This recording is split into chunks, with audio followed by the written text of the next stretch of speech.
Olá, pessoal. Gostaria de compartilhar aqui com vocês, então, alguns tópicos que eu acho mais relevante em relação a um evento que eu participei no dia 9 e 10 de março agora em Orlando, nos Estados Unidos, referente a um simpósio de QA e dosimetria, né? Então, foram abordados aí diversos temas aí atuais e muito importantes aí para a física médica, o físico médico na radioterapia. Esse é um evento que acontece anualmente, ele é aí patrocinado e idealizado pela Sun Nuclear, mas que tem um caráter aí muito mais científico do que o objetivo é ser um evento independente, né? Não é um evento comercial.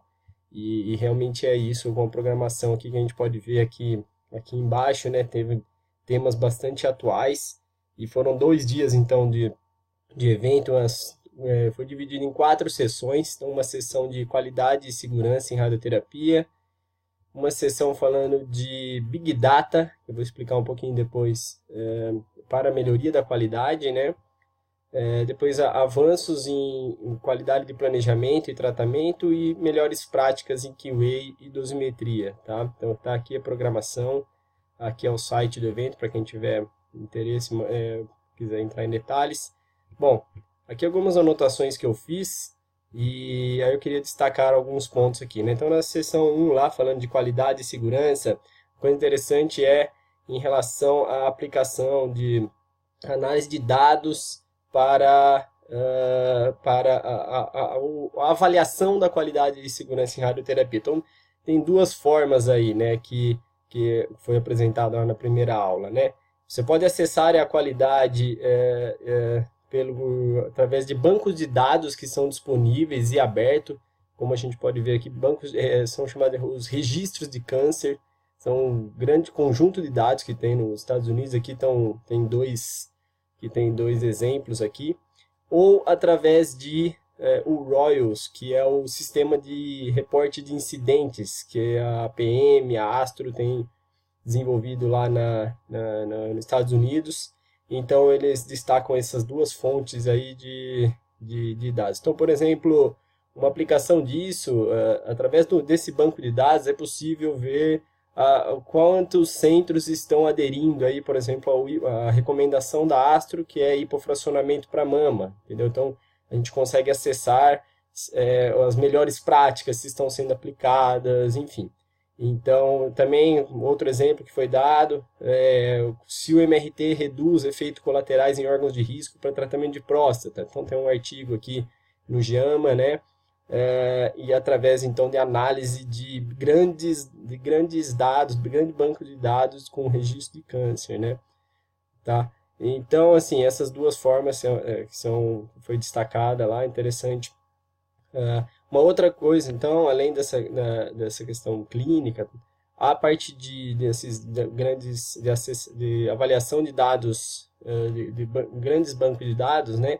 O Royals teve uma apresentação que foi mostrada, então, já uma prévia de quais os principais problemas encontrados pelo relatório de incidentes, né? Pelo sistema de incidentes que ele tem nos Estados Unidos. Então, os três principais aqui, que eu trouxe alguns slides aqui, né? Os três principais caminhos aí que ele fala de erros encontrados pela tendência dos reportes é um plano aprovado para tratamento de forma problemática, né? Instruções de deslocamento errado dado para os técnicos e instrução de deslocamento, ou melhor, deslocamento errado realizado durante o tratamento pelos técnicos, tá? Então, a questão de deslocamento ela é duas das três principais mecanismos aí de erro, né?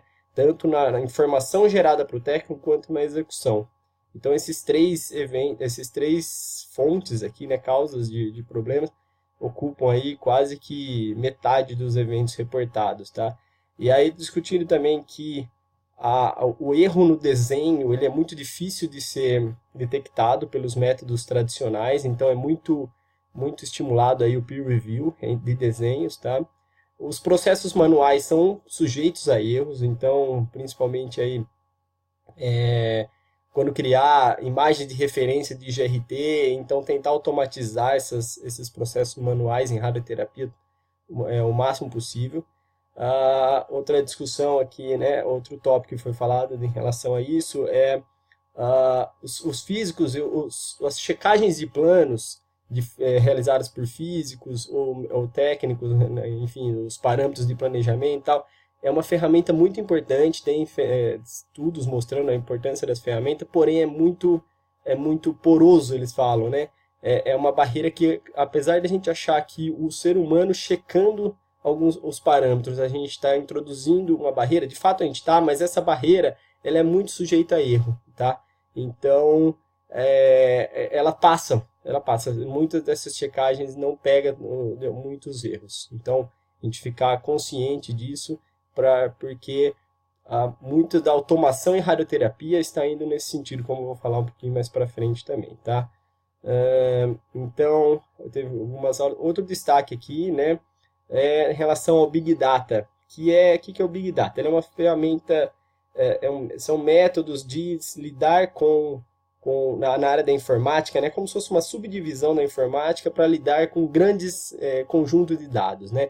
Tem aplicação em diversas áreas e na radioterapia eles destacam, então, por conta do grande volume de informações que a gente tem, o grande volume de dados que tem na radioterapia, devido à quantidade de imagens, as matrizes de dose e volume, caracteriza muito bem como uma aplicação do Big Data, que é um modo de tratar grandes dados que os métodos tradicionais de análise de dados não conseguem. Então, são ferramentas, são algoritmos especializados para extrair informações de grandes bases de dados, tá?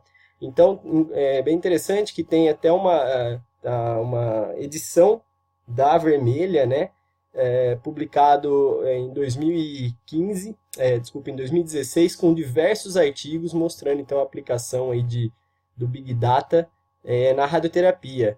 Eu destaco um aqui, se vocês tiverem interesse, né, que teve até um workshop em 2013 que foi discutido a questão de inovação tecnológica em radioterapia, tá? Então, eles discutiram essa aplicação do Big Data, e esse artigo aqui que eu estou mostrando para vocês, foi aqui na Vermelha, em 2015, desculpa, 2016, tá certo? Então, ele é um artigo legal para introduzir nessa área e para entender, ele resume o que foi discutido lá no workshop, tá? Então, quem tiver interesse, esse artigo aí, eu recomendo. Eu vim lendo ele no avião, né? Que eu fiquei muito entusiasmado com que a gente ouve falar muito, né? Dessas aplicações de automação, e o Big Data, então, é uma coisa que está sendo muito discutido em radioterapia, tá? Então, tem aplicação, o Big Data, então, para a gente entender, ele tem aplicação para avaliação no clinical care, que eles falam, né? Os resultados dos pacientes através de banco de dados de pacientes, de todas as informações relacionadas ao tratamento, mas também o Big Data para para avaliação de qualidade, de segurança, também então a questão de pegar erros, está tendo muita pesquisa em desenvolvimento de softwares que pegam erro automaticamente, que não depende só do ser humano de identificar erros, e o próprio software avalia isso. Então, tem essas duas aplicações aí, o Big Data, tá? E é interessante que só destacar, né, quais são as 5 características para se considerar aí a aplicação do Big Data, né? Quando você tem um banco de dados aí com volume, velocidade, variedade, veracidade e valor. Então, são 5 Vs do Big Data aí, só por curiosidade, tá? Uma outra questão que foi muito falado lá é a questão do mundo do omics, né? Então, levando aí, fazendo uma analogia aí com a genômica, que a gente ouve falar muito, né, na parte da biologia. Hoje em dia já tem todos essas áreas de estudo da biologia, inclusive um processo aí que está sendo muito aplicado na radioterapia, que é o radiomics, tá? Então, se vocês quiserem entender melhor também, tem um videozinho que eu achei muito interessante aqui no YouTube, que ele explica um pouco aí como que funciona o radiomics aqui, tá? É um vídeo bem ilustrativo aqui, bem rapidinho. Depois vocês procuram lá por esse nome lá, para vocês entenderem como que funciona, certo? Mas, basicamente, ele tem essa estrutura aqui que eu vou passar rapidinho. Ele pega os dados do paciente e a ideia são softwares que analisam os dados extraídos de imagens médicas, tá? Para extrair essas informações, permitir que sejam agregados esses dados e aí, através desses dados extraídos, né, alimentar modelos para que se tenha decisões mais personalizadas. Então, o grande lance aqui do radiomics é o link entre imagens médicas e a medicina personalizada. Então, é o que está aí no estado da arte aí para promover a medicina personalizada através da aplicação, então, do estudo através das imagens médicas, né? Então, isso muito em paralelo aí com genômica, proteômica, epigenômica, tem diversas áreas aí que permitem a extração de dados do ser humano e aí agregar esses dados e analisar. Então, resumidamente, essa parte de Big Data, né, está envolvendo analisar esse grande conjunto de dados para permitir padrões, modelos que permitem predizer e melhorar os resultados clínicos e também na parte de qualidade e segurança, tá? Um outro termo que a gente ouve falar muito é o machine learning, né, que é através desses dados ensinar a máquina a tomar decisões, a fazer processos que hoje o ser humano está fazendo. Então, por exemplo, planejamento, né, a gente sabe que já tem muito algoritmo de machine learning aí sofisticado, que já tem uma aplicação para fazer o planejamento, controle de qualidade também, de maneira automatizada, tá? Então, tudo isso são pontos que estão sendo desenvolvidos lá, né? Então, aqui a gente vê uma aula aqui, né, de iniciativas clínicas e cultural para Big Data em radioterapia. Existem desafios, tá? Que é a questão de padronização de como esses dados são gerados na clínica, toda a questão de integração de sistemas em radioterapia. Existem desafios a ser vencidos para o Big Data ser efetivamente aplicado na radioterapia e na área da saúde, mas que isso já está sendo bastante discutido, tá? Então, e hoje uma nova sigla que que eles estão falando já é o KGRT, né, que é a radioterapia guiada pelo conhecimento. Então, o Big Data ele vai fornecer esse conhecimento abrangente das informações de cada paciente, tá, para que se extraia, né, de forma que tenha um potencial de predizer o tratamento, o resultado do tratamento através de algumas características do paciente, tá? Para cada paciente individual, se aquele tratamento vai ser bom ou vai ser ruim, tá certo? Basicamente, de maneira grosseira, é isso. Então, o KGRT já é uma realidade, né, de usar todo esse banco de informações, banco de dados do paciente, para a tomada de decisão, para predizer o resultado, e isso, então, a medicina personalizada ser aplicada na prática mesmo, né? Então, aqui é uma outra aula falando de modelagem probabilística em verificação de plano em radioterapia. Muito interessante, aquela questão que eu já tinha falado resumidamente, é que a gente acha que a automação, a gente sempre pensa que o nosso papel vai ser checar as máquinas, né? Vai ser checar o que a máquina faz. Porém, a gente esquece que o ser humano também é limitado para isso, tá? Tanto quanto a máquina pode errar, o ser humano também pode errar. Então, é conhecido aqui, né, através de publicações, que a revisão do físico, lá pré-tratamento, pode pegar, né, entre 50% e 80% dos erros que aconteceram anteriormente, né, de planejamento, enfim, de simulação, mas apenas são pegos só 30% a 40% desses erros. Então, quase metade aí passam batidos por essa barreira. E é uma barreira importante, tá? Então, é uma barreira que pega 50% a 80% dos erros, só que ela não é tão eficaz. Então, precisa-se de melhores ferramentas. Então, já tem aplicação, aí, mais uma vez, do Big Data, de algoritmos baseados em estatística bayesiana. Então, eles já estão aprimorando a automação para a verificação de planos, tá? Basicamente, em resumo, é isso. Então, essa outra aula aqui mostra que existe esse algoritmo aqui, né, que esse autor aí da aula que mostrou a parte computacional, que essa parte de verificação de planos, que hoje é uma tarefa rule-based, né, que é aquela tarefa que segue uma regra, que segue um padrão, um conjunto de passo a passos, né, mas ela está se passando a ser mais uma tarefa de knowledge-based, né, então aquela que envolve mais complexidade, que não é tão padronizada. Então tudo isso, os algoritmos estão se adaptando para fazer esse tipo de para pegar erros em planejamentos, em parâmetros. Então, esse é um método aí que o iForest, né? Então, basicamente, a gente falou do Big Data, né? Essa parte de automação, de pegar erros, de prever resultados dos pacientes, tá? Tiveram outras aulas aí muito interessantes. Então, no segundo dia aí, praticamente falando de planejamento, QA e dosimetria, o que eu queria destacar aqui, teve uma aula lá sobre a verificação de energia. Então, uma coisa interessante é a verificação de energia do feixe. A gente hoje tradicionalmente usa o TPR 2010, mas existem algumas limitações desse índice. E o que se está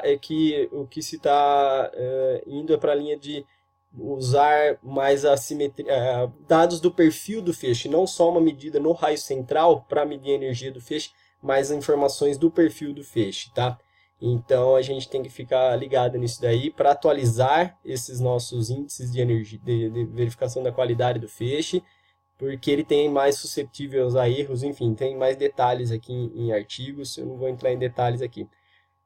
A última coisa que eu queria falar é sobre o QA de MRT, que foi falado lá, né, sobre as melhores práticas, e essa aula aqui do Gary Ezell, lá, que é um físico muito notável aí da Mayo Clinic, ele apresentou, então, um fluxo que e alguns achados que eles identificaram lá no departamento, né, através de uma pesquisa, de pesquisas que eles fizeram, que é aquela grande questão que a gente discute muito, né? Quais os parâmetros qual o parâmetro de aceitação do critério gama que a gente usa, que pega erros, que não pega, qual o nível de erro, qual que é a melhor estratégia para que o EID-MRT de paciente, né? Então lá eles fizeram um fluxo, né, usando o TreeDeviate, que é um software da Sun Nuclear, e também o ArcCheck, né? Então, basicamente, o que eles fizeram começaram com planos que eles acreditam que sejam planos bons, né, os planos aprovados, e aí, artificialmente, eles alteraram os padrões de MLC, introduziram erros conhecidos, né, e introduziram erros que eles chamaram de marginais e erros mais grosseiros, né, e aí, então, eles mediram esses planos, erros não tão grandes e erros maiores, né, e mediram e usaram uma análise ROC, tá, então, essa é uma outra ferramenta aí que vem da área de diagnóstico, né, de testes diagnósticos. Então, também eu convido vocês aí, quem tiver mais detalhes, é uma ferramenta que está sendo muito falado aí nessa parte de QA de MRT. Então, a gente tem que entender isso. Então, essa aulinha aqui no YouTube, aqui, eu recomendo vocês verem que está muito bem explicado sobre sensibilidade e especificidade de teste. Então, isso, o físico tem que entender isso. Mesmo porque no novo TG, o TG 218, que foi lançado aí há alguns meses, sobre QA de MRT, eles já falam da curva ROC, tá? Então são conceitos importantes aí para a gente entender, para melhorar essa discussão de QA de MRT, enfim. Então eles, basicamente, resumidamente, né, eles passaram a utilizar o critério 3% 2 milímetros, tá? Que também no TG 218 ele fala isso, explica o racional disso, as pesquisas, faz uma revisão, tá? E aí lá o que eles fizeram no fluxo deles, né? Se a porcentagem de pontos que passa o gama é maior que 95, então o plano é aceito. Se está entre 90 e 95, aí eles selecionam esse caso para ir para o TreeDeviate, e aí aqui tem um método aqui que eles seguem para analisar o TreeDeviate. E se for menor do que 90%, então eles revêem o setup, revêem o plano, então tem eles têm um fluxo, né, de tomada de decisão para os planejamentos. E aí eles passaram, então, de 4% 3 milímetros, e pela análise ROC, então, passaram a usar de 3% 2 milímetros, tá? E aí aqui estão as primeiras impressões dele, lá os resultados deles, e as ações que eles tomaram com essa mudança. Então, eles mudaram a modelagem do feixe, então parâmetros ali dentro do Eclipse, né? O DLG, a transmissão da lâmina, eles melhoraram a entregabilidade dos planos com isso, mudaram o modelamento da mesa, eles, na dose final, no cálculo de dose final dos planos de MRT e VMAT, eles passaram a usar para cada control point, ao invés de cada 5 graus, então no caso de VMAT, né? E isso teve um impacto significativo em dosimetria de campos pequenos, e eles usaram planos de QA calculado com um grid de 1 milímetro. Então foram todas melhorias que eles propuseram e viram que teve impacto aí, né? E então aqui algumas conclusões principais aqui dessa aula que eu achei bastante interessante, numa metodologia dando um pouco mais de embasamento aí para essa parte de QA, de MRT, e fica aí para a gente a lição aí da gente, lição de casa, né, que a gente tem que ler o TG 218, todo físico aí, né, que é um TG bem saindo do forno aí, que é bastante importante, tem toda essa discussão aí, ok? Então, eu queria só terminar, né, mostrando aqui uma imagem, né, que acho que ficou para mim, assim, eu fiquei bastante pensando lá, em relação a essa questão de como está avançada a automação em radioterapia, a automação na parte de várias tarefas que a gente faz hoje em dia, né? Mas é que a gente às vezes começa a ficar preocupado, começa a regalar os olhos, assim, nossa, onde que vai parar isso? A gente vai perder o emprego. Mas essa figurinha aqui, ela é muito muito boa para ilustrar o que acontece, né, com a automação. Na verdade, então é até uma figura que eu tenho de um slide lá de um cara da Sun Nuclear, que veio ano passado aqui para o Brasil, falando então do software, né, de automação, de gerenciamento de qualidade, né? Então, o que acontece? Hoje em dia, ou há tempos atrás, 80% das tarefas, em geral, né, era de trabalhos rotineiros e 20% era de trabalho de conhecimento, de trabalho de estratégia, de inteligência. E com a automação, na verdade, esse volume de trabalhos vai aumentar muito, tá? Então, antes das máquinas, né, eu tinha muitos homens fazendo tarefas rotineiras e alguns homens que faziam a tarefa de conhecimento. E com as máquinas, elas vão ocupar uma grande parte dessas tarefas mais básicas. Ainda vai ter uma parte de tarefas rotineiras feitas por humanos, mas a grande parte aí do trabalho vai aumentar a quantidade de trabalhos envolvendo conhecimento, envolvendo novas técnicas, estatística, big data, gestão, estratégia, algoritmos, teste, validação de algoritmos, pesquisa, então aplicação do método científico. Então onde a gente vai estar, o físico vai ganhar muita, talvez a habilidade que a gente tem que desenvolver, dos profissionais em geral, né, não só o físico, mesmo o médico, né, é essa interação com a máquina e desenvolver novas habilidades para interagir, para melhorar como que essa máquina toma decisão, quais os dados que vão para o algoritmo, selecionar esses dados, modelamento, tá? Modelagem, né, de predição de resultados clínicos, enfim. Então, isso é uma quebra de paradigma que está acontecendo e a gente tem que se antecipar a isso, né? Então, a gente tem que ficar ligado, adquirir novas habilidades, novos conhecimentos, e não adianta a gente remar contra isso. A máquina, a tecnologia, ela não está nem aí para o que a gente pensa, né? Ela vem e vai avançar mesmo. Então, a gente tem que ficar ligado, tem que ler esses artigos, ver o que está acontecendo, se manter sintonizado, porque a tecnologia ela é mais rápida do que a gente imagina, né? O ser humano tem a tendência de extrapolar ali linearmente a velocidade das coisas, mas tem vários livros aí, né? A gente sabe que a tecnologia ela é exponencial, então ela vai muito mais rápido do que a gente imagina. Então eu queria deixar essa mensagem no fim desse vídeo, que é que eu vim aí bastante estimulado aí desse evento para a gente aprender cada vez mais e mudar os paradigmas, porque quando a gente menos espera, as coisas já estão aí mudando, né? Então a gente tem que se antecipar. Tá ok? Então era isso, pessoal. Espero que tenham gostado aí. Qualquer coisa, escrevam aí mensagens e tal, para a gente discutir mais sobre isso e compartilhar aí mais conhecimentos, das coisas aí do futuro, né? Um abraço.